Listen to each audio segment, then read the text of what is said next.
세상엔 쓸만한 콘덴서 마이크가 많듯이 쓸만하고 좋은 카메라도 많습니다. 비슷한 가격대라도 각기 다른 소리를 내주는 이어폰처럼 카메라도 똑같죠. 브랜드별 특징이 있습니다. 바디 디자인, 유저 인터페이스, 워크플로우 등등 차이점들이 있는데요. 그 중에서 가장 눈여겨보는 것은 아무래도 기록되는 이미지 품질, 색감, 소위 말하는 느낌입니다.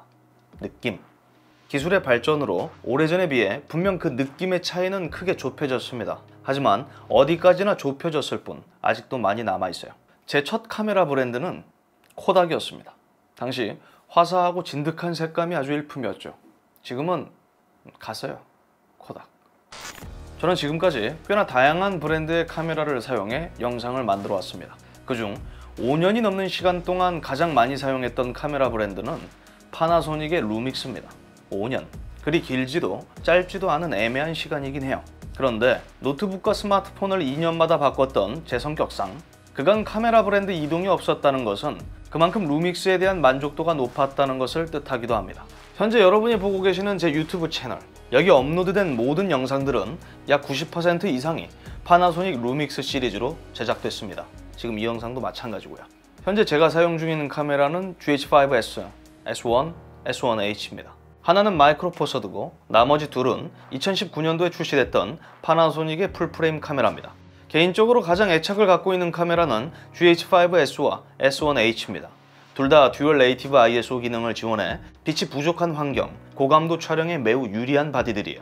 그리고 제가 원하는 느낌의 이미지를 내주는 제품들이죠. 살짝 거칠고 섬세하면서도 사실적인 다큐멘터리 필름, 딱이죠. 정말 잘 쓰고 있는데 애석하게도 정확히 두 가지 이유 때문에 얼마 전 기변을 크게 고민했던 적이 있습니다. 카메라 부피와 AF 때문입니다. 시중에 판매되고 있는 풀프레임 카메라 중에서 부피가 가장 큽니다. 그리고 AF도 제법 느리죠. 이런 이유로 이제 카메라 브랜드를 좀 바꿔야겠다 라고 생각했던 그 순간 파나소닉이 새로운 카메라를 내놓습니다. 루믹스 S5. L마운트 엔트리급 풀프레임 미러리스 카메라입니다. 이전 S1 시리즈에 비하면 제품 크기는 훨씬 작고 가벼워졌어요. S1에 비하면 약 307g 가볍고 S1H에 비하면 약 338g 더 가볍습니다. 그리고 GH5 시리즈보다도 더 작고 가벼워요. 방진 방적, 마그네슘 합금 바디는 변함없고요. 프론트 그립은 튀어나올 대로 튀어나왔습니다. 상단 LCD 디스플레이는 사라졌지만 실사용에 정말 필요한 버튼들과 다이얼은 모두 온전히 남아있어요. 얼마 전 제가 리뷰를 진행했던 경쟁사 카메라에 비하면 꽤나 과감하고 도전적인 경량화입니다. 내가 원하는 기능을 빠르게 불러오거나 실행시킬 수 있다는 것, 조작계 품질은 매우 좋습니다. 보통 이렇게 표현하죠. 잘 깎였다. 최대 2420만 화소, 이면조사용 CMOS 센서 탑재, 최대 4K 60프레임, 4K 30프레임 422, 10비트 내부 레코딩을 지원합니다. 아쉽게도 4K 120프레임 슬로우 촬영은 여전히 지원하지 않습니다. 슬로우 촬영은 4K 60프레임, FHD 180프레임이 최대예요. 수치적인 사양만 따지면 실상 루믹스 S1과 거의 동일합니다. S1, S1H에서 할 수 있는 기능들을 대부분 포함하고 있어요. 아나모픽 촬영 지원하고 앞서 언급한 듀얼 네이티브 ISO 기능까지 갖췄습니다. 그리고 S1과는 다르게 수입을 디스플레이에 브이로그, V게머, 픽처 프로파일까지 기본적으로 적용되면서 동영상 촬영에 있어서 이점이 더 많아졌어요. 물론 풀사이즈 HDMI 포트를 볼 수 없다는 점과 USB Type-C 포트가 PD 충전을 지원하지 않는다는 점은 소소한 아쉬운 점이라고 볼 수 있죠. 바디가 PD 충전을 지원하지 않는다는 거지 충전하면서 사용을 못한다는 건 아니에요. 보조 배터리 물려가지고 충전하면서 쓸 수도 있습니다. 이전보다 느릴 뿐입니다. 대놓고 달라진 점이 있다면 배터리입니다. 규격이 달라졌어요. 배터리 용량은 줄어들었지만 S5 배터리 라이프는 S1보다 향상됐어요. 이전보다 전력 효율은 개선된 거죠. 저처럼 S1 시리즈를 사용하는 유저라면 이 S5만을 위해서 추가적으로 배터리를 구입해야 하기 때문에 좀 비용적인 면에서 부담이 될 수밖에 없습니다. 이거 비싸. 배터리 하나에 14만원이야 이거. 11만원인가. 몇 가지 아쉬운 변화는 있지만 사양적으로 봤을 때 분명한 팀킬 바디입니다. 그래서 기존 S1 유저들 경우에는 이 S5의 하극상에 꽤나 불쾌감을 느낄 수도 있습니다. 크기는 더 작고 가벼운데 저조도 성능에 편의성까지 올라갔으니까요. 브이로그도 그냥 껴주잖아요. 이를 감안해서 파나소닉은 S1의 업데이트를 예고하기도 했습니다. 이번 S1 펌웨어 업데이트 목록 가운데 듀얼 네이티브 ISO 기능이 포함됐어요. 이렇게 되면 S1과 S5의 어떤 사양적 차이는 더 좁혀진 겁니다. 자, 그러면 S5가 S1보다 떨어지는 점은 무엇일까요? 제가 봤을 때 디스플레이 품질 차이가 제일 커요. 뷰파인더 3인치 터치 디스플레이 사양은 S1이 더 높습니다. 3.2인치로 화면 크기도 더 크죠. S1의 디스플레이 품질이 더 좋다는 점에서 사진을 주 목적으로 하고 있는 유저라면 S1을 선택하는 게 더 나을 수 있습니다. 디스플레이 하나로 사진에 더 유리하다니 그거 너무 형편없는 이유 아닐까요? 그럼 이건 어떨까요? S1은 현 기기 상태를 바로 알 수 있는 상단 디스플레이가 달려있고 더 높은 최대 구매 연사 능력을 갖추고 있습니다. PC 싱크 소켓을 지원하면서 스트로보 라이트 연결도 가능하고요. 셔터 내구성도 40만 회로 20만 회의 S5보다 훨씬 높습니다. 그래서 사진 품질이 아닌 사진기로서의 능력은 S1이 훨씬 낫다는 겁니다. 반대로 동영상 기기로 봤을 때는 S5가 한참 유리하다고 생각하고요. 수입을 디스플레이에서 이미 끝났어요. 너무 편하죠. 그래서 제 눈에는 S1H의 저렴이 버전이 이 S5라고 생각합니다. 카메라 바디에 500만 원 이상 지불할 수 있는 일반적인 소비자가 몇이나 되겠어요. 그러니까 그 틈새 시장을 노린 게 이 S5인 거죠. 아, 콧물 나.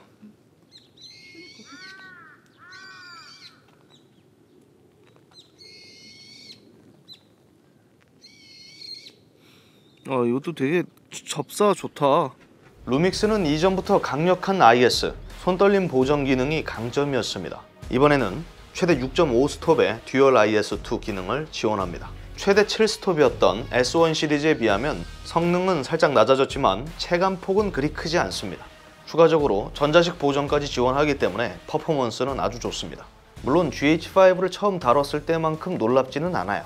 그래도 충분히 훌륭한 편입니다. 타사의 풀프레임 카메라들과 비교하면은 그래도 여전히 좋죠. S5는 S1 시리즈와 다름없는 이미지 품질을 갖고 있습니다. S1과 비교하면 그냥 똑같다고 말해도 될 것 같아요. 좋다는 겁니다. 여전히 선명하고 자연스러워요. 개인적으로 루믹스를 사용할 때 가장 만족감이 높은 피사체는 무생물입니다. 오해하지 마세요. 그렇다고 해서 사람이나 동물을 담아내는데 불만족스럽다는 뜻이 아니에요. 상대적으로 전자제품, 콘크리트, 철근, 밧줄, 골목길, 기타 등등 다소 거칠고 날카롭고 정적인 피사체를 담아낼 때 그 정교함, 짜릿함은 이루 말할 수 없습니다. 질감 표현이 좋고 해상력이 뛰어나요. 사실적이죠. 흑백, 필름 그레인이 정말 잘 어울리는 그런 결과물들을 만들어냅니다. 그리고 S1과 동일하게 9600만 화소의 고해상도 촬영 모드를 포함하고 있기 때문에 대형 프린트를 고려한 고해상도, 고화소 사진을 남길 수 있다는 장점이 있어요. 이는 비슷한 가격대의 경쟁사 카메라들에게서는 보기 힘든 기능이며 루믹스 S 시리즈를 재미있게 활용하는 방법 중 하나입니다. 역시 움직임이 적은 피사체를 담아낼 때 유용하게 사용할 수 있고요. 제 경우에는 보통 풍경을 담아낼 때 이 고해상도 모드를 사용합니다. 그렇게 자주 쓰지는 않는다는 거죠. 가만 있어봐. 여기서 이제 할게. 제부 안 돼. 후회. 가 쭉 걸어가. 표정이 앉아지. 루믹스는 일찌감치 4K 60프레임 및 4K 30프레임 422 10비트 내부 레코딩을 지원했습니다. S5도 마찬가지예요. 여기에 기본으로 제공되는 브이로그 픽처 프로파일을 활용하면 최대 14 플러스 스톱의 넓은 다이나믹 레인지를 갖게 됩니다. 넓은 DR, 높은 보정 관용도를 갖고 있어요. 파나소닉 브이로그 결과물은 마치 스폰지와 같습니다. 나만의 느낌 있는 영상을 만드는데 루믹스 S5는 이전 S1들처럼 여전히 매력적인 바디입니다.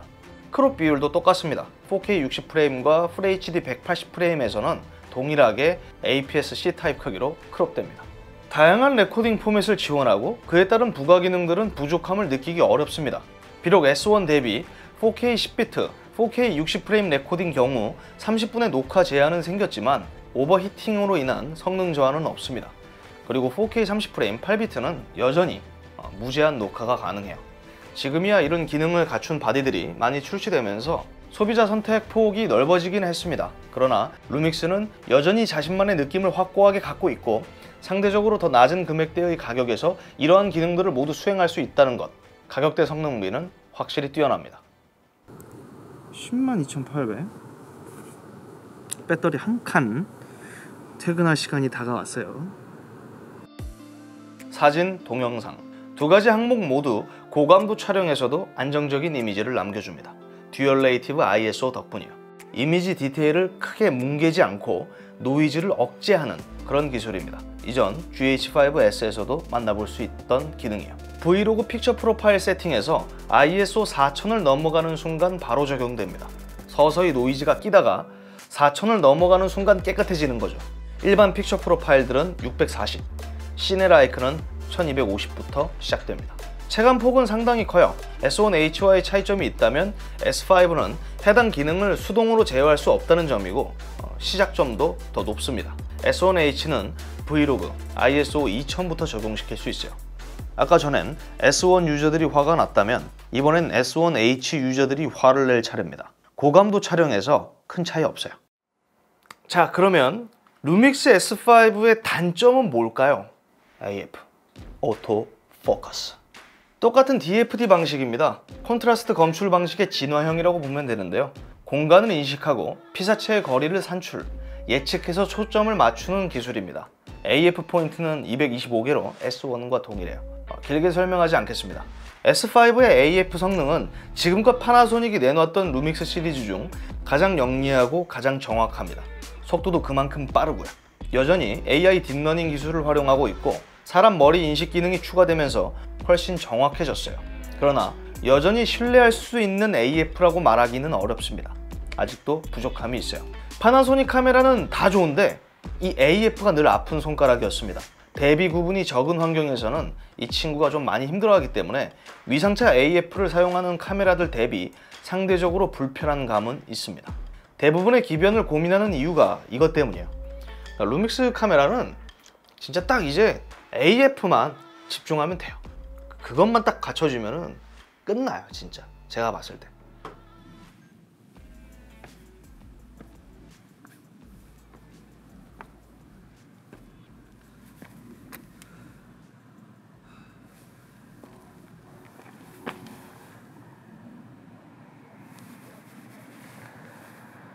굿.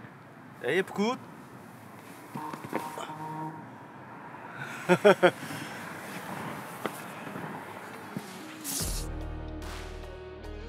팀킬을 하더라도 끔 나누기를 최소화한 작은 크기의 루믹스 S5.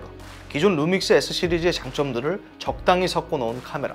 이전보다 빨라졌지만 여전히 아쉬움을 남기는 AF를 제외하면 역시 뚜렷한 단점이 없는 바디입니다. 물량이 적어서 당장 구하기 힘든 카메라라는 것은 아쉬운 점일 수 있죠. 그래서인지 해외 대비 국내에서는 바디 가격이 생각보다 높게 책정되어 있습니다. 이게 아쉬운 거죠. 저는 당장 B캠으로 S5를 쓰고 있습니다. 여력이 된다면 S5를 한 대 더 영입할 생각이에요. 파나소닉이 딱히 저한테 신경 써주는 건 없습니다. 어쩌다 보니 제 작업 환경이 이렇게 됐어요. 그만큼 루믹스 느낌, 그 감성에 제가 빠져 있다고 볼 수 있는 거죠. 흔히 말하는 빠돌이? 팬보이? 그 정도는 아니에요. 루믹스란 브랜드를 사랑해서 쓰는 게 아닙니다. 이거 오해하시면 안 돼요. 그냥 제가 원하는 느낌을 내주는 게 당장 제 수준에서 경제 능력에서 구입할 수 있는 카메라가 이 루믹스밖에 없다는 거예요. 저 여유가 있다면 시네마 카메라 가죠, 바로. 그리고 풀프레임 후발주자라는 점에서 렌즈의 다양성도 늘 지적되고 있는데 이것도 정확히 해야 하는 게 뭐냐면 대부분 가격이 문제지 필요한 화각은 이미 다 나와 있습니다. 부족함을 저는 느끼지 못했습니다. 만약 여러분이 영상 제작자라면 S5는 충분히 눈여겨볼 만한 200만원대 풀프레임 카메라입니다. 대부분의 제품이 그렇지만 스펙시트가 전부는 아니거든요. 그 틈 속에 숨겨져 있는 편의성, 잠재력도 중요하다고 보는데 그런 면들을 다 감안하면 루믹스 S 시리즈는 꽤나 만족감이 높은 바디라고 말하고 싶고요. GH5처럼 또 다른 명기를 파나소닉이 내놨습니다. 충분히 매력적인 기기라고 생각하고요. 리뷰는 여기서 마무리 짓도록 하겠습니다. 이상 디몽크였고요. 전 다음 영상으로 또 찾아뵙도록 하겠습니다. 시청해주셔서 감사합니다.